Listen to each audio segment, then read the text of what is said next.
they're like, let's see who picks it up. And I think it was IndieWire did the math, and they were just like, holy shit, Red State is the number 10, like per screen, highest per screen single day grosser of all time. And so we looked at the list, and it's like Lion King, Finding Nemo, lovely cartoon, Disney, Red State, you know.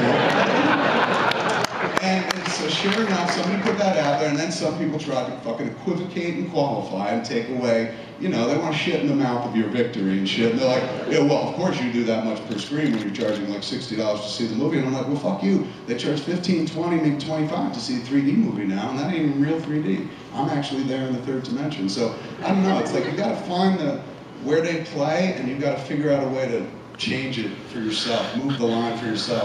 We're just going over the playbook somebody else wrote and trying to find the in-between places to have fun. Like shit like that, you're never gonna do it much with that. That ain't gonna mean, that list, like us being on that list, ain't gonna get any more asses in seats.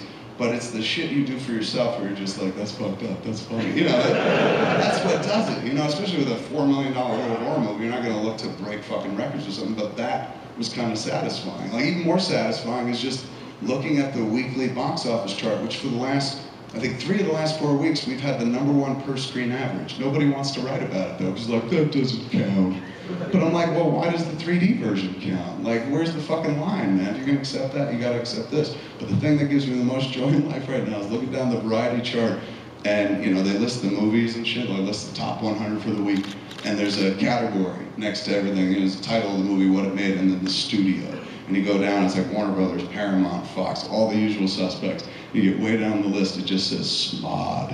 And that fucking did it for me. I was like, I'm done, I'm a satisfied camper. Like, you gotta find little shit that makes it fun for you. That's not what you asked, but thank you.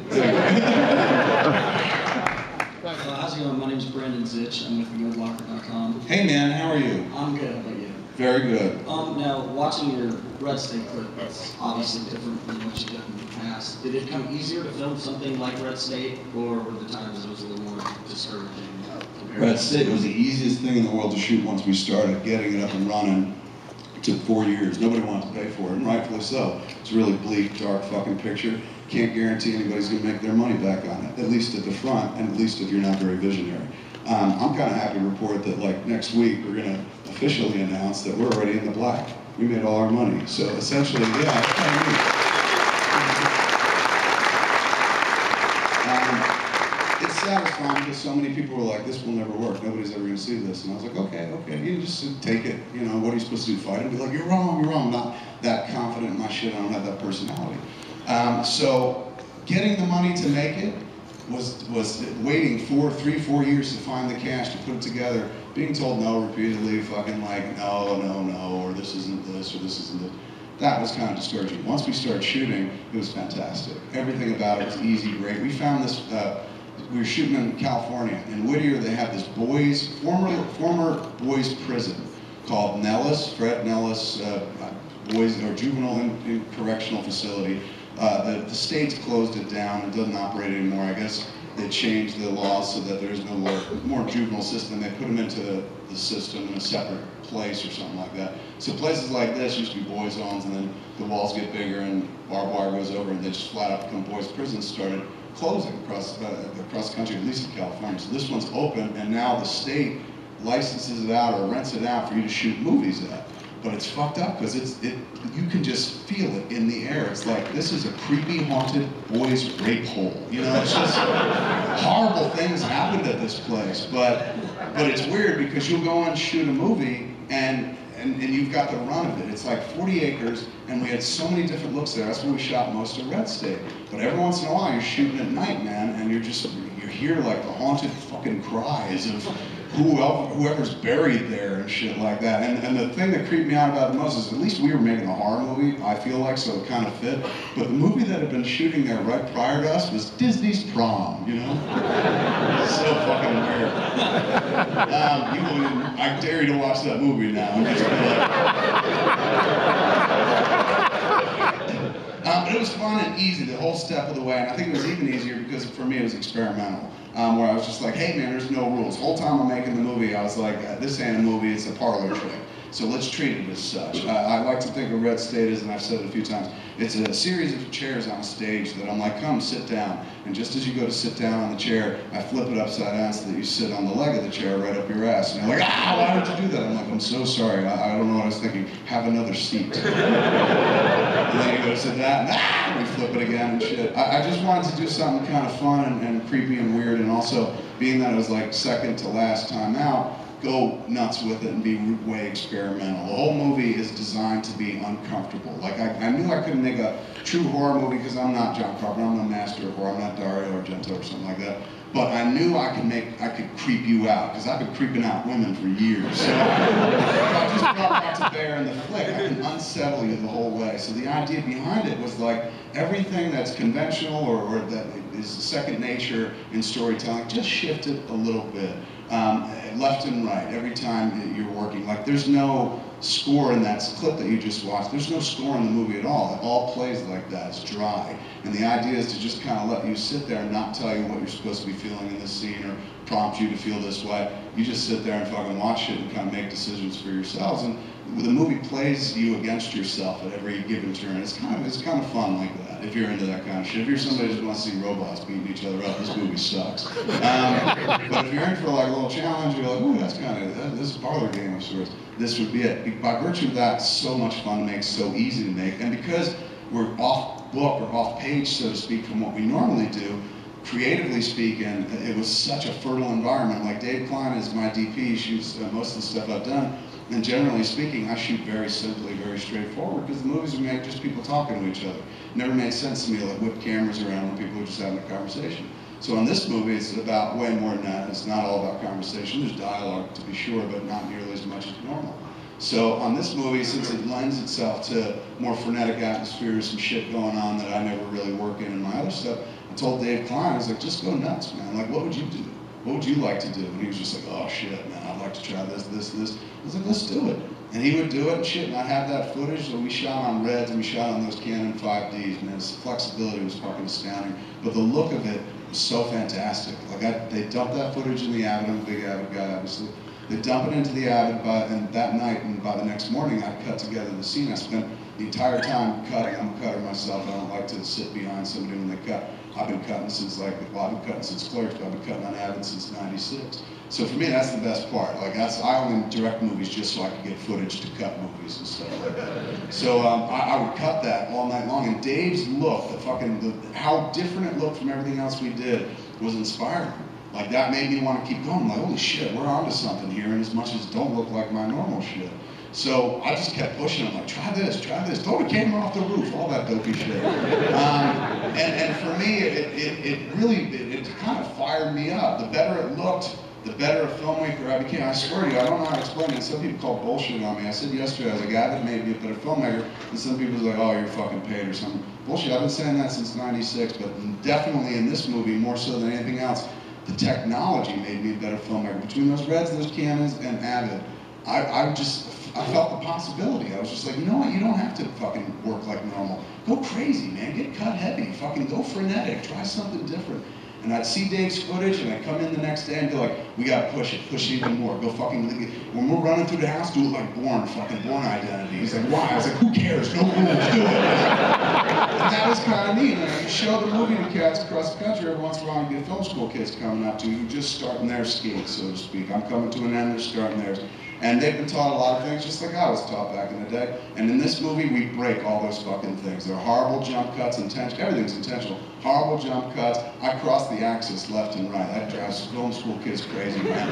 There's moments in the movie intentionally we just cross the line, just to fuck with you a little bit, because something else is coming. It's all about keeping you on the ropes and hitting you here, grabbing a little here, and that's part of it. Part of it is like the jump cuts and also the axis cross. And you get kids coming up to you after the screen, I wouldn't say outraged, but definitely perturbed and shit, where they're like, you crossed the axis in the movie like 3 times, you can't do that, you're not supposed to do that. I'm like, motherfucker, I'm 40 and I'm Kevin Smith, I'm across the axis. So,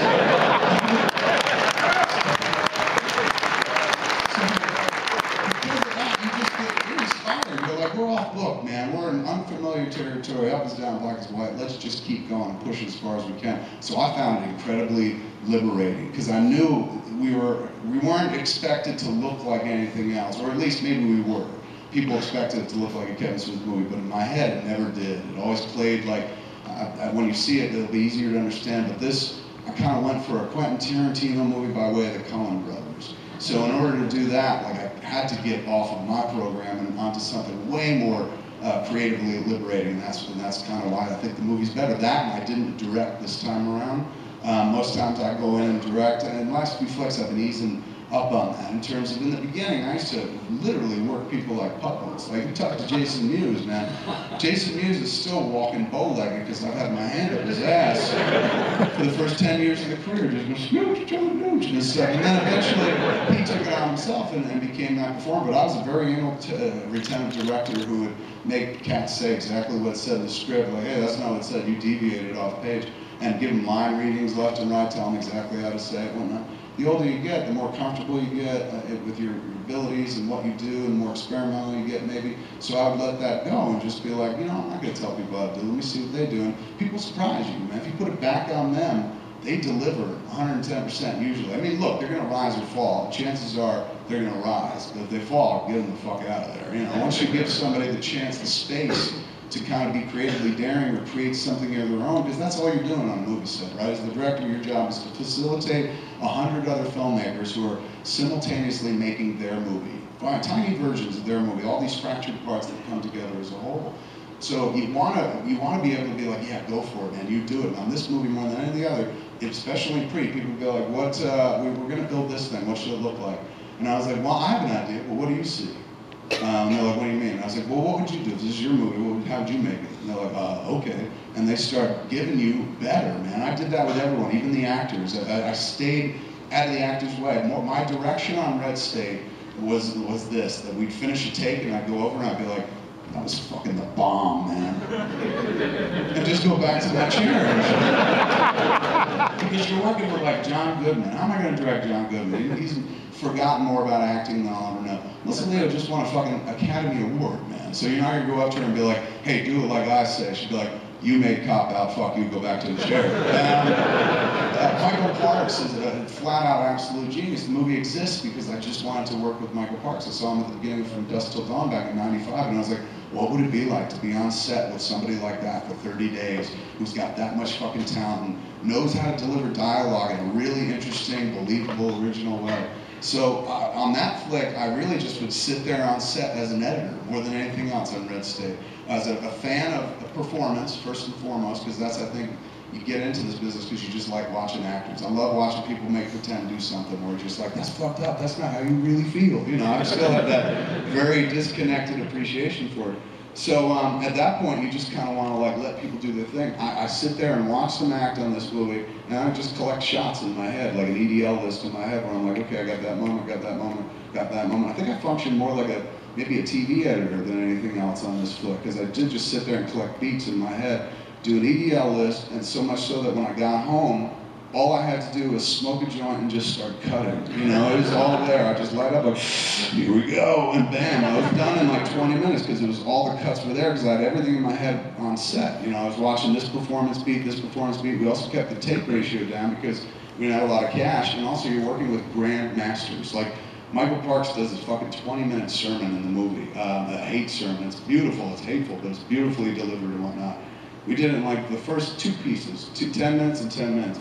We did first take on the first piece in 10 minutes, and I was just like, I'm good if you're good. He's like, I'm fine. And we moved on, like Clint Eastwood style. Rather than just like, let's just do another one for shits and giggles. He gave me every fucking piece I needed, and each piece was better than the last. It was like, what could he possibly do if we go to a second take? I can't imagine it'd be any better. Why even find out? Let's commit to this and fucking move forward. So you do that, and boom, you can cut all night long so that this whole flick, I'd come in, I'd bring my laptop, open it up, put it on the monitors, plug it into a little squawk box so people could hear it, and we collect the cast and crew and sit there and just watch what we did the day before that I had just cut. And it was awesome, man, because their shit was dope, and I was cutting like fucking, like just putting it together in a really less Kevin Smith way than usual. And cats were just kind of enthralled. They're seeing their own work. The actors know their choices are being honored in terms of like, I'm going after their best performance bits and not putting them at odds with themselves by being like, no, I like this weaker take. They see that I'm going for all the gold and shit. The crew is seeing that the movie's in concrete. Like, that's the most valuable part of that process. You take a theoretical and turn it into a reality. Because up until then, people are just talking about this movie that doesn't exist, and you're trying to communicate what's in your head. And I don't care who you are, I think you're never going to reach 100% communicating the idea. I think that's why we put it into the physical universe, because it's much tougher to communicate. But it's really tough to communicate to cast and crew as it's coming. Even though professionals who've worked in that field, especially something like this, if you're kind of off the beaten path, tougher to communicate. I found if I could just bring in a scene and be like, this is Red State, people would be like, oh shit, I get it now.